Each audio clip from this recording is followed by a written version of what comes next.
The Arkansas football team knocking off Kent State 28-6. The Hogs 2-0 for the third straight season for the first time since 2000. I'm once again joined by Arkansas legend Madre Hill.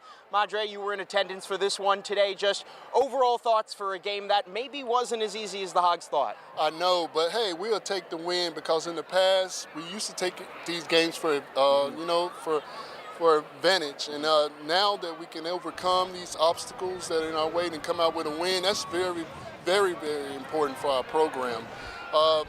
Today was a little bit of a step back. You know, the second game you hope to move forward, and I saw our offensive line take a step back. We have some issues there. We also have a few issues on the defensive line that we need to handle as well. I'm not sure that we can handle a dominant running team. And on offense, man, KJ should have came out clean this game, and he didn't. And he took some pretty big hits from a Kent State. So I'm a little bit worried about that. Hopefully Coach Pittman can get all that worked out before we get to LSU, because I'm telling you now, if we don't, it's going to be a major problem. Week one, we saw UCF run all over this Kent State team. Today, a little bit of a different story. Of course, no Rocket, but you still have three trusty running backs on this team. What did you see out of the run game today without Rocket? See, that's where I was very disappointed.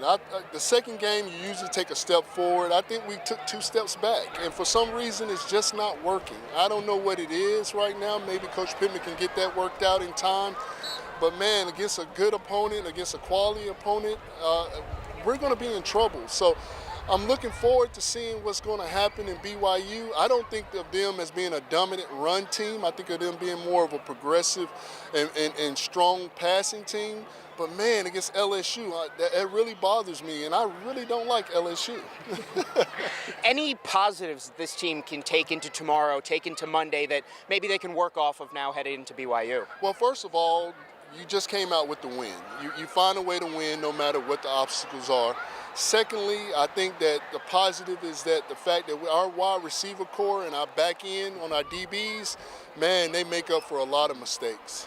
If you're Coach Pittman, what's your approach now, headed into week 3, into BYU next week? What do you want to see out of this team in practice before we're under the lights here next Saturday? Well, there was a lot of mental errors, a lot of things that if you playing a good team, a quality team, you can get beat by those errors. So first of all, we want to play clean football. We want to go out there and clear up mistakes. We don't want to have any mental errors. I saw some mental errors.